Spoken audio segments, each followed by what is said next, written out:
चुनावी मुद्दा सीधी बात रियल लाइफ न्यूज ब्यूरो के साथ डासना क्षेत्र से हमारे संवाददाता साबिर अली व जुबेर खान की स्पेशल कवरेज। डासना नगर पंचायत से चेयरमैन पद के प्रत्याशी नईमा खातून पत्नी यामीन मुखिया को डासना से लोगों का बहुत प्यार मिल रहा है। लोगों का पूर्ण समर्थन भी देखने को मिल रहा है।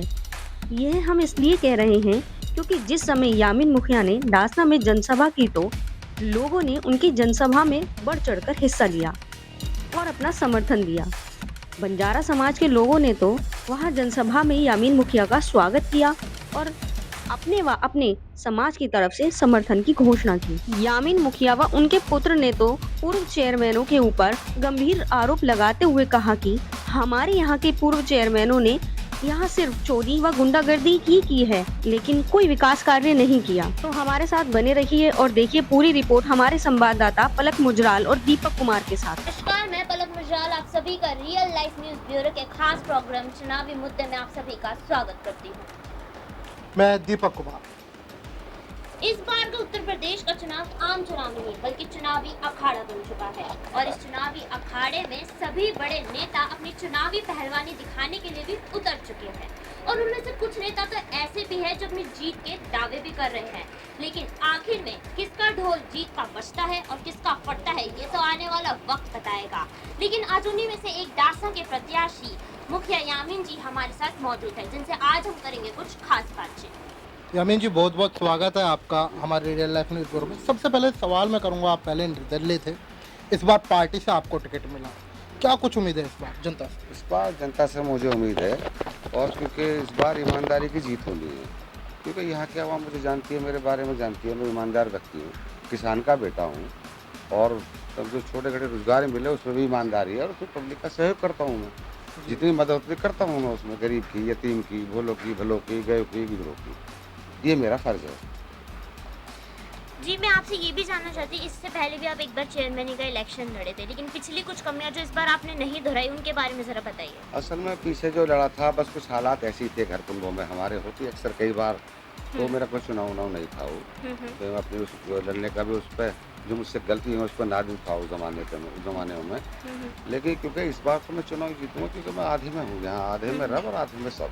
मेरे 15 वार्ड हैं, 15 वार्डों में मैं यहाँ जो 18 या 17,000 वोट दे रहा हूँ इस बार। क्या प्रमुख समस्याएं हैं इस वार्ड की? यहाँ प्रमुख समस्या क्या है, यहाँ कुछ 5 साल से कुछ हुआ ही नहीं। यहाँ जीतने के बाद असल में क्या हुआ, यहाँ तो लूटा गया है चुनाव के पीछे 5 साल पहले।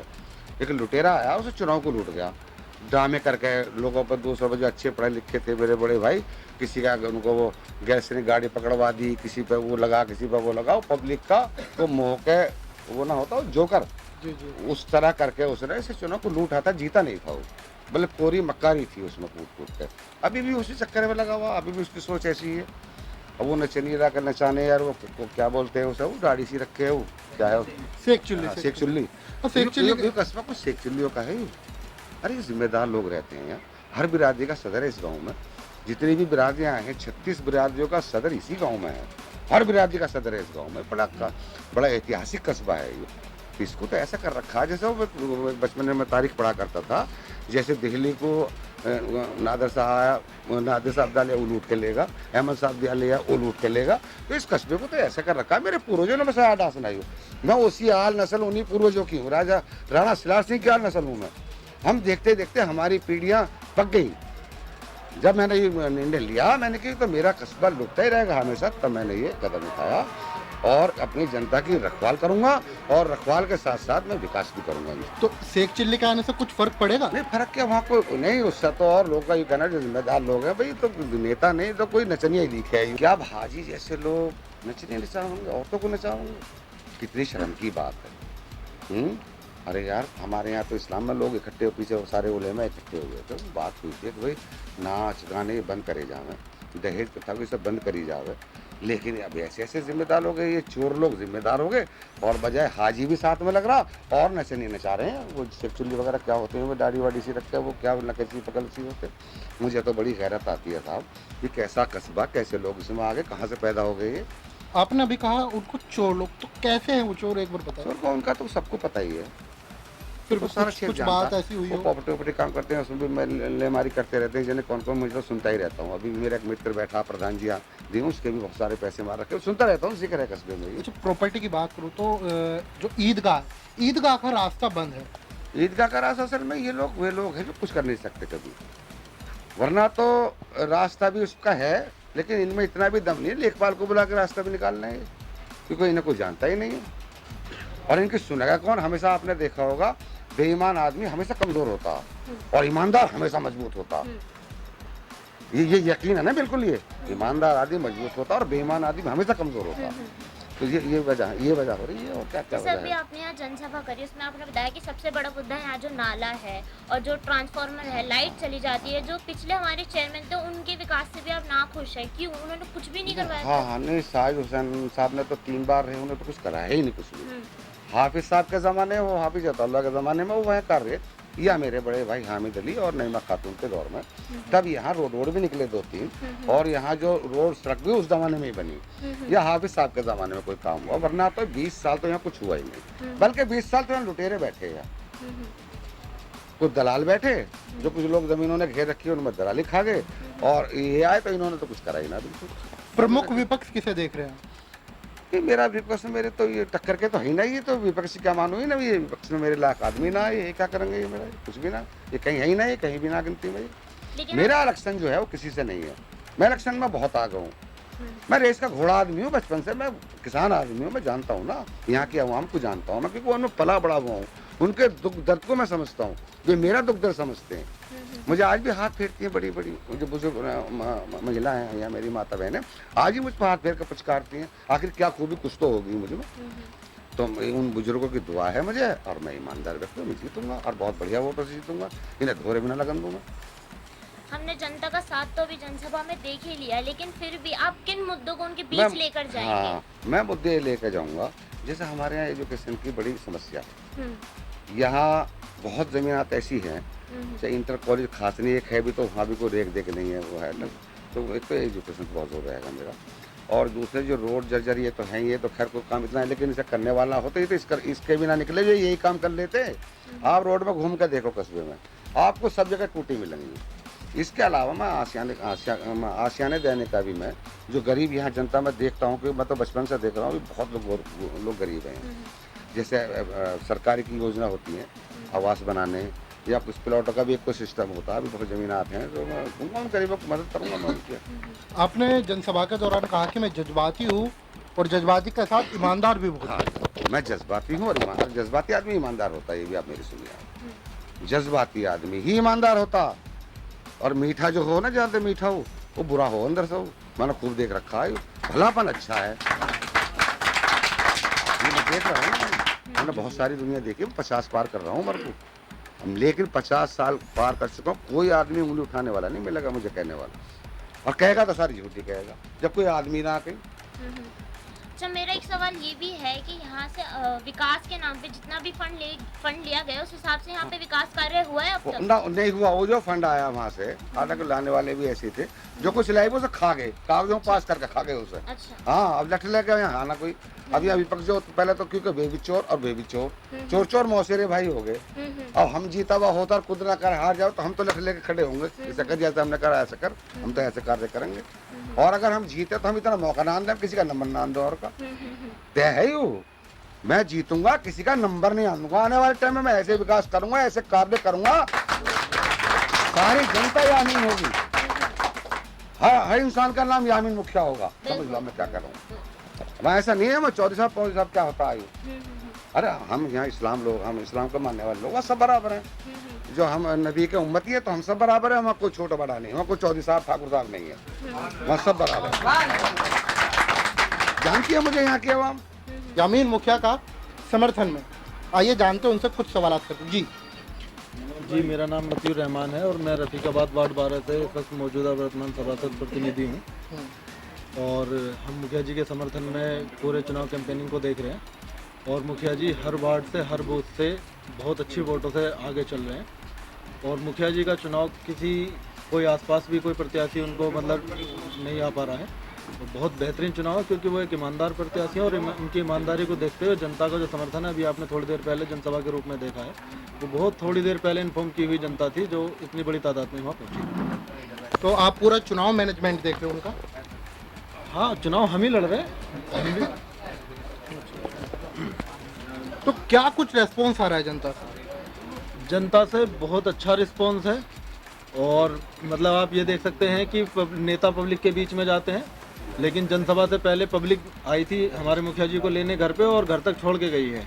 कितनी बड़ी तादाद में मतलब सेलिब्रेट कर रहे हैं लोग इस चुनाव को, क्योंकि असल में अभी जो ये चेयरमैनी ख़त्म हो रही है, जिस बॉडी का मैं सदस्य रहा हूँ, मैं कह सकता हूँ कि मुझे खुद शर्म आती है कि मैं इस बॉडी का सदस्य था, क्योंकि इसमें बहुत बड़े स्तर पे भ्रष्टाचार हुए। हमारे डासना में एक बहुत बड़ा मुद्दा है कि यहाँ पे लाइट जो है बहुत डिम आती है, ओवरलोड है।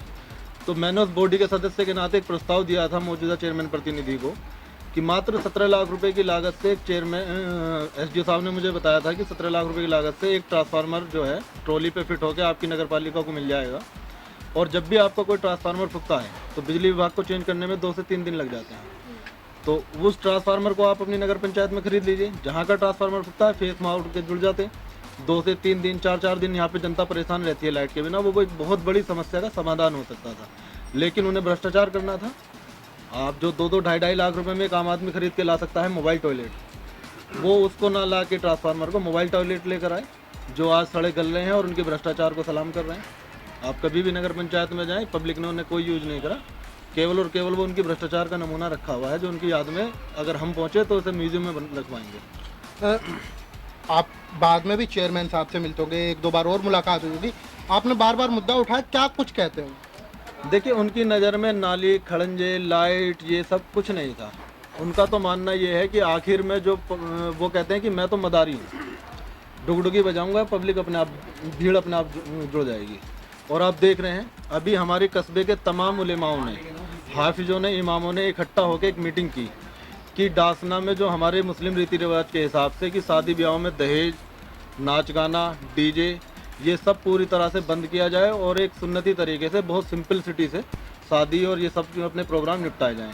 लेकिन उनका चुनाव प्रचार भी अगर आप देखोगे तो वो कहीं शेख चुल्ली को बुला रहे हैं, क्योंकि पब्लिक उनके हाथ आ नहीं रही, कहीं लेडीज़ों को खड़े करके चौराहों पे वो गाने गवा रहे हैं। अगर हाजी लोग के ये काम है, अगर मुझसे कोई ये कहे कि ऐसे करके वोट मिलता है तो मुझे ऐसी वोट नहीं चाहिए। मैं उनका इसलिए तो मतलब मैं समझता हूँ कि मेरे साथ साथ उलेमाओं को भी उनका बहिष्कार करना चाहिए, और उन्हें हाजी हैं वो, उन्हें इस चीज़ का देखना चाहिए कि हमारा धर्म क्या कहता है। ये चुनाव तो आती जाती चीज़ें, चलता रहेगा। अच्छा, जैसे हमने अभी जनसभा में देखा इतने तादाद में लोग यहाँ आ रखे थे समर्थन में मुखिया जी के, लेकिन जिस दिन चुनाव होता है, जिस दिन वोट डालने का दिन होता है, उस दिन ये जनता कहाँ चली जाती है? देखिए, पिछली बार जनता ठग चुकी है और केवल 11 तारीख का इंतज़ार कर रही है। इलेक्शन अनाउंस हो चुके हैं, आप देखना कि बूथों पे इतनी लंबी लाइन होगी और केतली को इतनी मजबूती से जनता भरेगी कि लाइन अगर जो 5 या 6 बजे तक का जो टाइम होता है वो भीड़ खत्म नहीं हो पाएगी, क्योंकि जनता बहुत ज़्यादा परेशान है, त्रस्त हो चुकी है, मुखिया जी को चेयरमैन देखना चाहती मतलब है। इस बार 100% यकीन है कि इस बार जीतेंगे तो मुखिया जी ही जीतेंगे? मुखिया जी तो जीत चुके हैं, केवल हमें काउंटिंग का इंतजार है, वोटिंग का इंतजार है।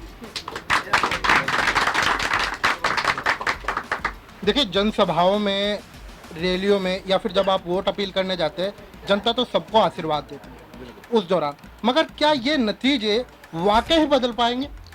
देखिए, अभी जैसा मेरे चाचा यामीन मुखिया जी आपसे जिक्र कर रहे थे, अभी तक यहाँ 6 चेयरमैन ही हो चुकी हैं, और केवल अगर विकास की बात करें, यहाँ आम जनता बैठी है, आप इनसे भी मालूम करिए, विकास अगर हुआ है तो हाफिज अताउल्लाह अंसारी साहब के टाइम में, या हमारी चाची रही हैं 4 बीसे से हामिद वकील साहब की बीवी नईमा खातून, या उनके वक्त में मुखिया यामीन भी उन्हीं के ख़ानदानी है, और मुखिया यामीन नाम ही विश्वास का और विकास का है, उन्हें की ईमानदारी ही पहचान है। अगर मुखिया यामीन की जुबान से कोई बात निकली है, लोग अभी तो कुछ एक प्रत्याशी जो अभी मैदान में भी हैं और चेयरमैन भी रहे हैं, एक जगह वो मेरे वार्ड में कह रहे थे कि वे बीजेपी की सरकार रही, तो मैं उनसे कहना चाहूँगा सरकार तो आज भी बीजेपी की है, तो आप फिर पब्लिक को मतलब इसी तरीके से ठेंगा दिखाएंगे क्या?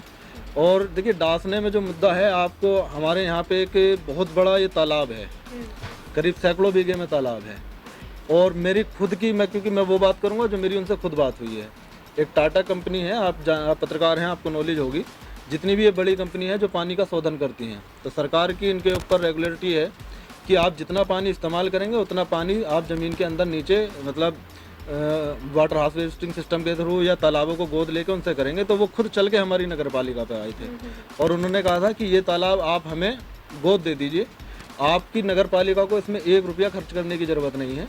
इस तालाब का हम सौंदर्यकरण से लेके इसमें रास्ते और इसमें जो भी आप छोटी मोटी चीज़ें बताएंगे हम उसे करके देंगे। लेकिन वहाँ दिक्कत वही थी कि अंडर टेबल कुछ नहीं आ रहा था, ना ही उन्होंने मना किया था कि हम यहाँ से ना आपको मिट्टी उठाने देंगे ना कुछ करने देंगे, हम केवल यहाँ विकास कर सकते हैं। और इसे बल्कि उन्होंने बहुत अच्छा वो था, लेकिन जब हमारे यहाँ नहीं माना गया तो देवी मंदिर के अंदर एक तालाब है, उन्होंने उस तालाब को डेवलप किया, आसपास सदरपुर में एक तालाब को डेवलप किया, जबकि वहाँ अगर वो तालाब उस वक्त डेवलप हो गया होता तो आज जो 17-18 मकानों पर नोटिस आया हुआ है, एनजीटी में किसी ने शिकायत की है और उसमें उसकी वजह से उन लोगों का जैसे भी रहा हो, आज उनके मकान टूटने के कगार पे हैं, लोग बाग वहाँ परेशान हैं, गंदगी बीमारी फैल रही है। लेकिन केवल और केवल अपना मकसद साधने के लिए लोग मतलब भ्रमित हो जाते हैं लास्ट में आके। मेरी जनता से यही अपील है कि वोट एक जिम्मेदारी है, ना ही लालच में और ना ही दबाव में आके। हमें ना तो किसी से डरने की ज़रूरत है, ना ही किसी के लालच की ज़रूरत है। जब हम हमेशा अपने घर में हर चीज़ अपने पैसे से अपनी कमाई से करते हैं तो वोट हम ऐसे आदमी को दें जो वाकई हमारे लिए सोचे और हमारे कस्बे का विकास कर सके। ये तो आपने बता दिया कि यहाँ विकास कार्य क्या क्या होंगे, लोगों के मुद्दे क्या है, लेकिन हम पर्सनली सोचें एक आम नागरिक समझ के कि हमें सबसे पहले सबसे बड़ी समस्या जो जूझनी पड़ेगी वो क्या होगी, सबसे बड़ा मुद्दा क्या होगा? देखिए, बड़े बूढ़ों की कहावत है कि रोटी कपड़ा मकान। मैं फिर वही मेरे दिमाग में आएगा जब आपने सवाल किया कि देखिए मोबाइल टॉयलेट की ज़रूरत हमें जब थी जब हमारे यहाँ पे बेहतरीन रास्ते होते, बेहतरीन स्ट्रीट लाइट होती, जब मोबाइल टॉयलेट हमारे कस्बे में कहीं खड़ा हुआ अच्छा लगता। अभी हम बुनियादी ज़रूरतों से जूझ रहे हैं। अभी जितने भी प्रतिनिधि थे उनमें से कुछ लोग ऐसे हुए हैं कि जिन्होंने करीब करीब 20 साल हमारे डासने का बर्बाद कर दिया। जब हामिद वकील साहब हुए उन्होंने कस्बे को बरात कर दिए। एक आम आदमी की ज़रूरत क्या है? आप प्राइवेट बरात घर में शादी करने जाइए। मैं अपने अगर वार्ड की बात करूं तो मेरे वार्ड में 3 बीघा एलएमसी है। हम पहले दिन से लेकर अपने 5 साल तक हम उनके सामने अपनी बात रखते रहे। प्रस्ताव रजिस्टर आप उठा के देखिएगा, हमने कई बार लिखवाया कि आप कुछ मत करिए, कम से कम 2 कमरे बनवा के एक बरात घर बनवा दीजिए, क्योंकि गरीब आवाम जो है वो इतना महंगा खर्चा कैसे उठाए। लेकिन उन्हें केवल दिखावा करना है, डुगडुगी बजानी है। लेकिन जनता सब समझ चुकी है। वो कहते हैं ना कि ठगा एक बार जा सकता है, बार बार। हमारे साथ मौजूद है यामीन मुखिया के छोटे भाई। बहुत बहुत स्वागत है आपका। सर, जब भी कभी शादी हो या फिर कोई प्रोग्राम हो और चुनाव में तो डेली इतनी जिम्मेदारियां बढ़ जाती है कि आदमी अकेले नहीं हैंडल कर सकता। आपको क्या जिम्मेदारी? जिम्मेदारी सभी जिम्मेदारी सारे भाइयों पर है। चुनाव की और पूरी बस्ती की जिम्मेदारियां हैं। कि मुखिया जी ने कहा है कि इन लोगों को सबसे जितने भी अभी तक चेयरमैन रहे हैं कि तुम्हें इतनी मेहनत करनी है कि इन लोगों से बचाना है पूरे कस्बे को। ये जिम्मेदारी हमें सबको दी गई है। और रही चुनाव की जिम्मेदारी तो चुनाव की जिम्मेदारी सारे मुखिया जी की है और मुखिया जी हम पर सबका कंधों पर बोझ है सारे भाइयों के। पूरी बस्ती को तुम्हें बचाना है। तो कैसे बचाएंगे? कैसे बचाएंगे? ढक के लिए लड़के बचाएंगे, लोगों से बचाएंगे। जितने भी सारे आपके वोटर हैं सारे वोटर को समझाना है। जितने भी हैं कि नहीं जो बहकाते हैं सारे प्रत्याशी को उन्हें बहकाने से बचाना है। तो आप कैसे समझा रहे, क्या बता रहे हो? बताने के लिए वही बताने, लोगों की खामियां बताई जाती है, अपनी अच्छाई बताई जाती हैं। और जितनी मुखिया जी की अच्छाई है वो पब्लिक जानती है, लोगों को बताने की जरूरत नहीं पड़ती। हम लोगों के पास वोट मांगने जाते हैं, उनका कहना यही होता है कि मुखिया जी के अंदर आज तक हमने कोई दाग नहीं देखा। जितने प्रत्याशी हैं सभी के अंदर हमें दाग मिलता है कहीं ना कहीं। लेकिन जैसा आपने बताया कि अच्छाई बताएंगे, सामने वाले की बुराई बताएंगे, वो तो इस टाइम पे हर नेता कर रहा है कि सामने वाले की बुराई अपनी अच्छाई। तो जनता कैसे चूज करेगी कि सही कौन है और गलत कौन है? जनता अब तक 20 पहले यहाँ 6 बार चेयरमैन रह चुकी है और 6 बार में देख चुकी है जनता को क्या हो रहा है क्या नहीं हो रहा है और इस बार क्या होना है वो सबको देख चुकी है। तो जनता को हमें जागरूक करना है सिर्फ जनता को, और जनता को हमें सिर्फ समझाना है और हम अपने तरीके से समझा रहे हैं जनता को। मतलब एक बार वो तरीका क्या है कि क्या ऐसा कौन से आप काम करने वाले हैं आगे जाके जिससे वो समझ जाए? हम जो काम करने वाले हैं वो हमारे मुद्दे हैं, हमने अपने जनता को बताया है। ठीक। और दूसरा ये है कि हमारे जनता को सिर्फ इतना बताना है कि 6 साल तुम्हें अब से पहले जो 30 साल है 6 चेयरमैन हैं उन्होंने कैसे गुजारे, बुजुर्गों ने सारे युवाओं ने जिस भी तरीके से अब तक गुजारे हैं वो उन लोगों को याद दिलाना है सिर्फ कि तुमने कैसे गुजारे हैं कैसे नहीं गुजारे अभी तक। कि सभी आते हैं चुनाव के टाइम पर, सभी 1 महीना ऐसा होता है चुनाव का, जब चुनाव अनाउंस होता है कि सब इतने मीठे हो जाते हैं बढ़िया वाले और जब सब अपने अपने वादे करके जाते हैं। डासना के पूर्व प्रधान के पुत्र इमरान हमारे साथ है, जिनका समर्थन डासना के चेयरमैन प्रत्याशी मुखिया के साथ है। जी देखिए, मैं जनता से ये अपील करना चाहता हूँ कि आपके बीच में प्रत्याशी तो बहुत हैं और हर 5 साल में ये तो मजमा लगता है प्रत्याशियों का, लेकिन जो विकास कराए, विकास पुरुष व्यक्ति चुने। जनता से मेरी यही अपील है और मुझे लगता है कि जो आज कंडीशन चुनाव की चल रही है, हर आदमी अपना अपना दावा ठोक रहा है चुनाव में, लेकिन जो आज की तारीख में यामीन मुखिया से मजबूत प्रत्याशी रास्ते में कोई नहीं है। और जनता, मुझे लगता है कि जनता इस बार मौका यामीन मुखिया को ही देगी, क्योंकि वो दिलों पे राज कर रहे हैं इस टाइम जनता के। आप किस प्रकार उनका समर्थन कर रहे हैं और कैसे वोटर्स को लुभाएंगे इस बार वोट करने के लिए? नहीं, ये तो जनता बखूबी जानती है। 5 साल में झेला है उन्होंने, 6 योजना हो चुकी हैं टाउन की, लोगों ने देखा है। मेरा मानना ये है, अगर विकास के मुद्दे पे अगर बात करी जाए तो मुझे नहीं लगता कि यहाँ जो सबसे पहले, जो मैंने देखा है, अब से पहले भी चेयरमैन रहे हैं, लेकिन जो यहाँ डासने को सबसे बड़ी जो सौगात दी वो नईमा खातून ने दी।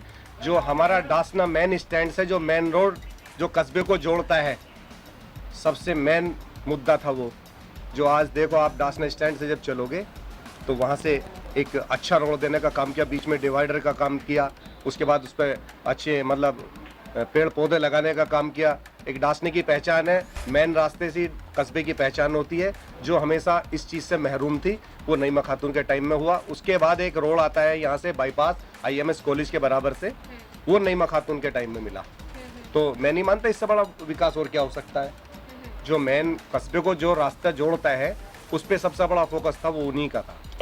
तो आप देख रहे थे खास बातचीत यामीन मुखिया के साथ, जो डासना से चेयरमैन पद के प्रत्याशी हैं। उन्होंने तमाम गंभीर आरोप लगाए, विपक्ष के चोरी के आरोप से लेकर बेईमानी तक। मेरे साथ सहयोगी पलक के साथ, कैमरामैन आदिल के साथ, मैं Deepak Kumar, real life news bureau.